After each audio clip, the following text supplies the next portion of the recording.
punya gambaran. Sering kita itu salah paham terkait dengan apakah Al-Quran itu tafsir atau tafsir itu Al-Quran gitu, atau dua ini bersandingan atau seperti apa?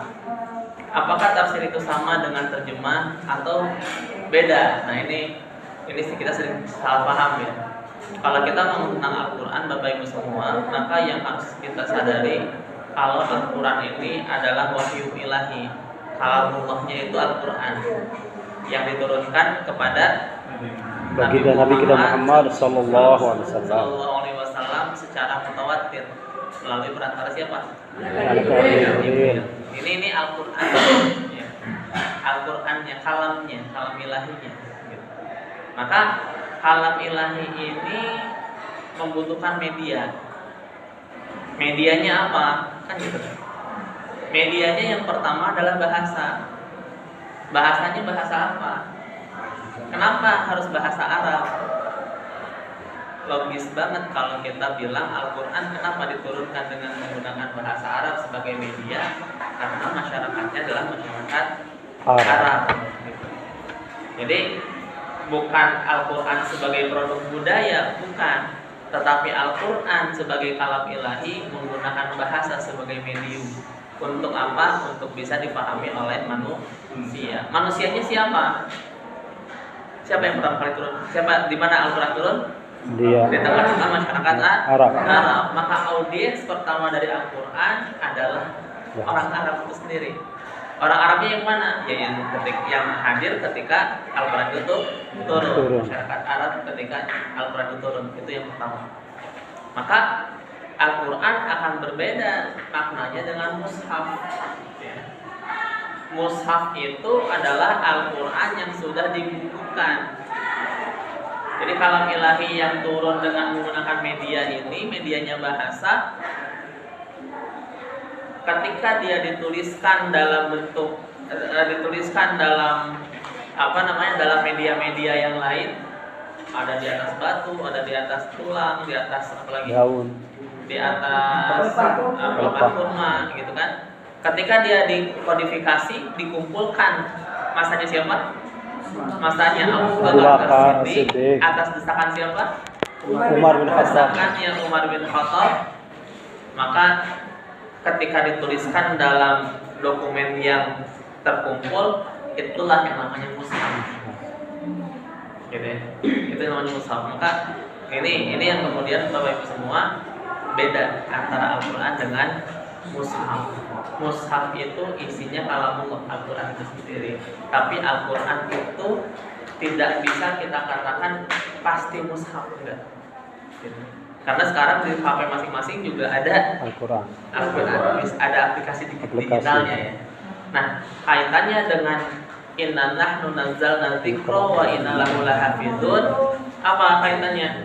Kaitannya adalah ada janji Allah bahwasanya Allah akan menurunkan Al-Quran dan Allah akan menjaganya. Bagaimana cara jaganya? Gimana cara jaganya?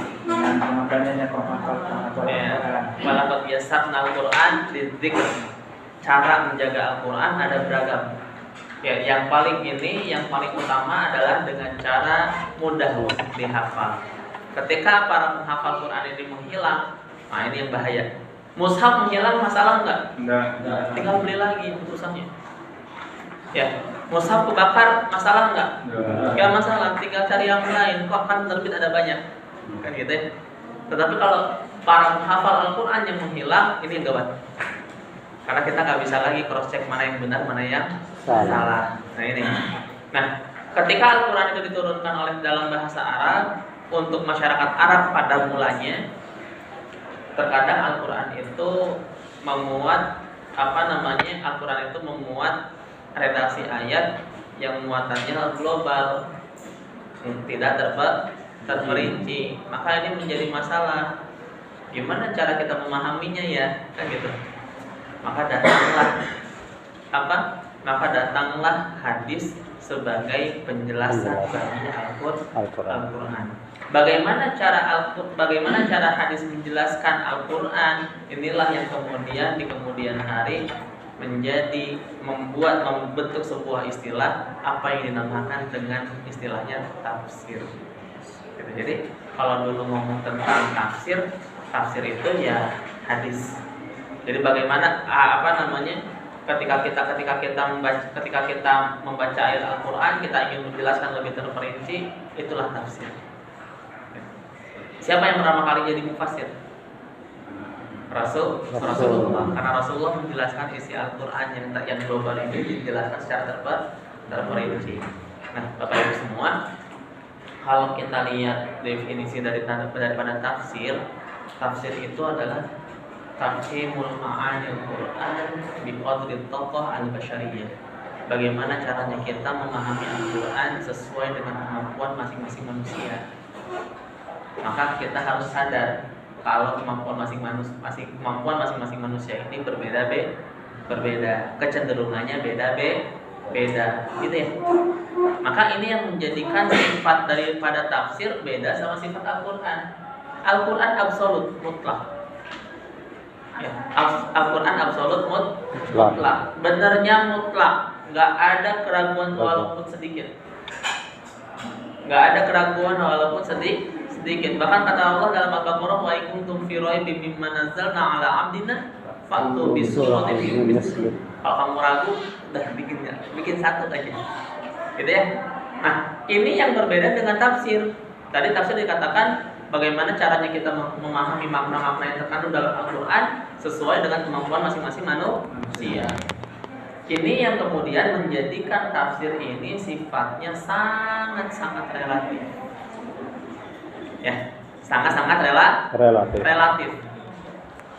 Jadi tafsir nggak ada yang absolut. Kalau ada si A bilang ini tafsir paling benar, berarti belum belajar tafsir. Ya. Dan semua orang punya hak untuk menafsirkan. Karena tafsir adalah bagaimana kita memahami Al-Qur'an sesuai kemampuan masing-masing. Boleh nggak kita nafsir Al-Qur'an? Boleh. Tapi ingat, jangan marah kalau misalnya pendapat kita tentang makna sebuah ayat tidak diterima oleh orang lain. Karena orang lain pun punya hak memilih pendapat siapa yang paling kredibel terkait dengan makna Al-Qur'an. Gitu ya? Yeah. Bapak misalnya saya berpendapat bahwasanya Rasulullah itu pernah tersesat. Kenapa pernah tersesat? Karena dalam Ad-Duha dikatakan wa wajadaka dhalam fahada. Sungguh telah kami temukan engkau wahai Muhammad dalam keadaan yang tersesat. Maka inilah menjadi landasan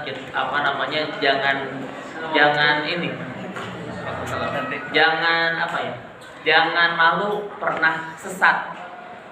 Karena Rasulullah pun pernah sesat. Ada yang bilang kayak gitu.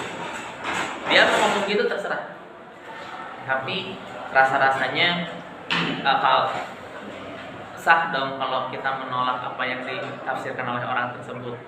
Karena ulama yang lain yang lebih kredibel, misalnya siapa? Misalnya Quraisy Shihab misalnya, atau misalnya Wahbah Al-Zuhaili mengatakan ayat tersebut maknanya nggak kayak gitu.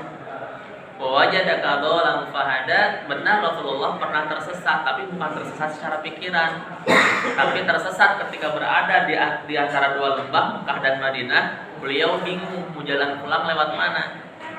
Google Map belum ada. Maka wajadaka dhalam fahada, kami kasih kamu petunjuk, wahai Muhammad. Ketika Nabi Muhammad belum jadi nabi ya, masih kecil. Kamu lurus nanti mentok. Istilah sekarang gitu ya, bahasa sekarang gitu. Kamu lurus nanti mentok, nanti di sana ketemu jalan pulang.